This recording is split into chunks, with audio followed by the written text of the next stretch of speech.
Ótimo dia, povo de Deus. Nosso devocional Pedras Preciosas, do autor Rick Renner. Hoje, 9 de abril. Título: Pedro procura a cabeça, mas encontra uma orelha. Texto base são dois. João, capítulo 18, verso 10, e Lucas, capítulo 22, do verso 49 ao 50. João 18:10. Então Simão Pedro puxou da espada que trazia e feriu o servo do sumo sacerdote, cortando-lhe a orelha direita. E o nome do servo era Malco. Lucas 22, do verso 49 ao 50. Os que estavam ao redor dele, vendo o que ia suceder, perguntaram: Senhor, feriremos a espada? Um deles feriu o servo do sumo sacerdote e cortou-lhe a orelha direita. Você consegue pensar em um momento quando se tornou tão impaciente enquanto esperava no Senhor que decidiu tomar as coisas em suas próprias mãos para fazer com que se movesse um pouco mais rápido? Quando depois percebeu que havia feito uma grande atrapalhada. Você se arrependeu por não esperar um pouco mais antes de agir?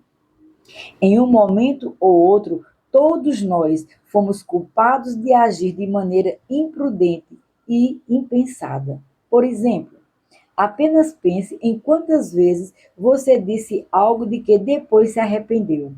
Ah, como você gostaria de poder ter retirado aquelas palavras, mas era tarde demais. Ou talvez você tenha sido culpado de agir espontaneamente em uma questão antes de ter tido tempo suficiente para realmente analisar a situação a fundo. Ou você já ficou tão irritado com alguém a ponto de explodir e expressar sua discordância antes de a outra pessoa terminar de falar. Quando depois você percebeu que a pessoa não estava dizendo o que você pensou, sentiu-se como um idiota por explodir demasiadamente rápido? Você teve de se desculpar por fazer uma afirmação precipitada ao mesmo tempo em que desejava ter mantido a boca fechada durante mais alguns minutos? Momentos de cabeça quente raramente produzem bons frutos.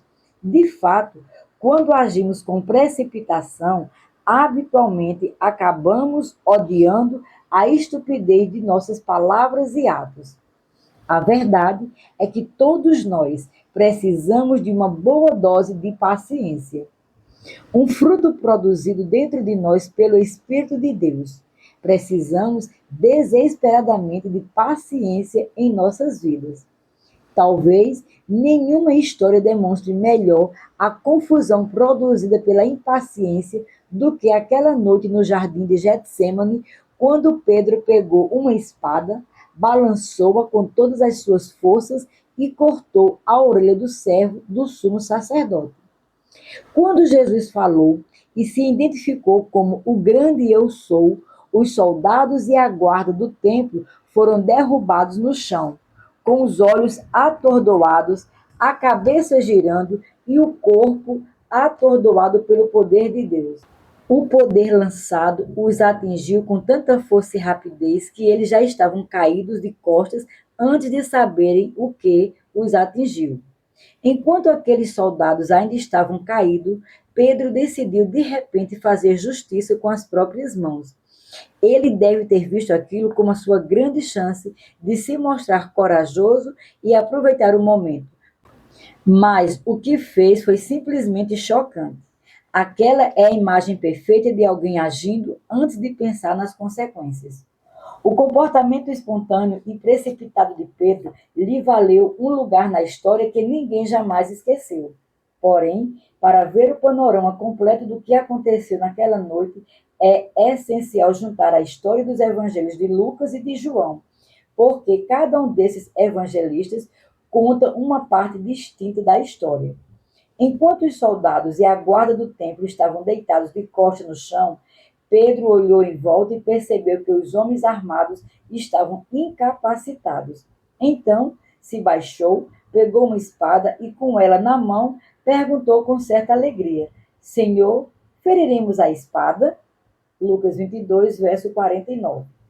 Antes de Jesus ter uma oportunidade de responder, Pedro entrou em ação e fez algo ultrajante e totalmente estranho. Ele segurou a espada e impulsivamente cortou rente a cabeça do servo do sumo sacerdote. Imagine o quão chocado Jesus deve ter ficado ao ver Pedro cortar fora a orelha direita daquele pobre homem e depois ver a orelha cortada cair no chão. João 18, verso 10, nos diz que Pedro feriu o servo do sumo sacerdote, cortando-lhe a orelha direita. Analisemos essas palavras para ver exatamente o que aconteceu naquele momento impulsivo quando Pedro balançou a espada. A palavra ferir é a palavra grega epaio, derivada da palavra paio, e significa atacar como uma pessoa que ataca alguém violentamente com uma ferramenta, arma ou instrumento perigoso. Pode também ser traduzida como ferroar, como um escorpião que injetou fortemente seu ferrão em uma vítima. Além disso, significa bater com o punho. Nesse versículo, a palavra é usada para retratar a força do movimento da espada de Pedro. Isso nos diz que Pedro pôs toda a sua força ao balançar a espada emprestada com a plena intenção de causar algum tipo de lesão corporal. Você pensa que o alvo de Pedro era a orelha do servo? Por que alguém atacaria uma orelha? Além disso, não seria necessária tanta força para cortar uma orelha. Não. Acredito que Pedro tinha como alvo a cabeça do homem e errou, cortando a orelha do homem por engano. Ao atingir o alvo, aquela espada escorregou pelo lado da cabeça do servo e levou com ela a orelha. Quando João 18, verso 10 diz que Pedro cortou a orelha direita, a palavra cortar é a palavra grega apocópito, composta pelas palavras apo e cópito. A palavra apo significa longe e a palavra cópito significa cortar para baixo. Juntas, elas descrevem um movimento para baixo que corta fora alguma coisa. Neste caso, Pedro desceu a espada com tanta força que tirou totalmente a orelha do servo do sumo sacerdote. Alguns tentam insinuar que Pedro cortou apenas parcialmente a orelha daquele homem, mas o grego mostra que o movimento da espada de Pedro causou a remoção total. A palavra grega para orelha é otarion, que se refere a toda a orelha externa. A Bíblia é tão detalhada sobre os eventos que ocorreram naquela noite que até nos diz que era a orelha direita do servo. O servo do sumo sacerdote perdeu toda a orelha direita quando Pedro moveu a espada em sua direção. João 18, verso 10, nos diz que o nome do servo era Malco. Quem era esse Malco? Pedro escolheu Malco indiscriminadamente como alvo naquela noite? Havia uma razão específica para Pedro escolher esse homem como foco de sua ira? O nome Malco tem dois significados, governante e conselheiro. Não sabemos que esse era o nome original dele. Pode ter sido um nome atribuído em decorrência de sua posição próxima ao sumo sacerdote, que na época era um homem chamado Caifás. Caifás era membro dos saduceus, uma seita particularmente oposta à realidade dos acontecimentos sobrenaturais, que considerava a maioria dos eventos sobrenaturais do Antigo Testamento como mitos e lendas. Essa é a razão para Caifás ser tão oposto ao ministério de Jesus, que naturalmente transbordava de acontecimentos milagrosos todos os dias. Ao ver Malco no jardim do Getsêmani, Pedro, sem dúvida, se lembrou das muitas vezes em que havia visto Malco de pé ao lado do sumo sacerdote. Embora esse homem seja referido como servo do sumo sacerdote, ele era, de fato, o assistente pessoal do sumo sacerdote. Essa era uma posição muito proeminente na ordem religiosa do sacerdócio. Como oficial de alto escalão do tribunal religioso, Malco estava regiamente vestido e se portava com orgulho e dignidade. Aos olhos de Pedro, ele provavelmente representava tudo que pertencia ao reino do sacerdócio, uma ordem de homens religiosos que haviam desencadeado numerosos problemas para Jesus e os seus discípulos. Em função de Malco estar presente no momento da prisão de Jesus, podemos concluir que ele foi enviado como representante pessoal do sumo sacerdote para supervisionar oficialmente as atividades relacionadas à prisão de Jesus. Poucos estudiosos acreditam que Pedro o escolheu por acaso, embora a próxima suposição não possa ser feita com absoluta certeza. Malco pode ter se tornado o alvo intencional por causa do profundo ressentimento e rancor de longa data de Pedro pelo sumo sacerdote e sua comitiva. Todos os que tenham estado continuamente criticando o ministério de Jesus. Preciso ressaltar que a cura da orelha de Malco foi o último milagre realizado por Jesus durante o seu ministério terreno. Que grande testemunho de Jesus para nós! Pouco antes de ir para a cruz, ele estende a mão para ajudar o inimigo publicamente declarado e confesso. Aquele homem fazia parte de um grupo continuamente ameaçador e oposto a Jesus. Porém, Jesus não disse, até que enfim, onde vocês recebem o que vocês merecem.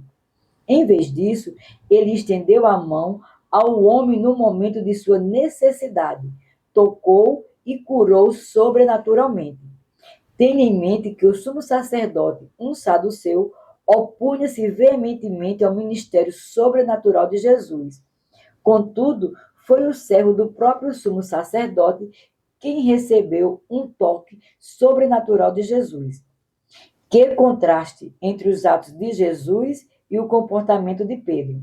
Mais do que provável, Pedro agiu motivado por um ressentimento, mas Jesus demonstrou amor e cuidado genuíno, até mesmo por aqueles que se opuseram a ele durante a vida e foram fundamentais para levá-lo à sua crucificação. Então, não siga o exemplo de Pedro. Em vez disso, ore pela graça de ser como Jesus. Decida por hoje permitir que o Espírito Santo o capacite a estender a mão aos seus ofensores e oponentes e amá-los de maneira como Jesus os amaria. Minha oração para hoje. Senhor, peço que tu me ajudes a ser mais semelhante a Jesus. Ajuda-me a liberar os rancores e os ressentimentos profundos que sou tentado a guardar das pessoas. Em vez de me alegrar quando estão com problemas ou quando algum mal lhe acontece, ajuda-me a estender-lhes a mão. Ver o que posso fazer para ajudar e me tornar a mão de Deus em suas vidas. Perdoa-me por já não ter agido como Jesus agiria e ajuda-me a aprender como colocar de lado todas as emoções negativas para poder estender-lhes a mão em nome de Jesus. Assim eu oro em nome de Jesus. Minha confissão para hoje. Confesso que não tenho rancores, nem permito que ressentimentos profundamente instalados resido em meu coração, mente e emoções.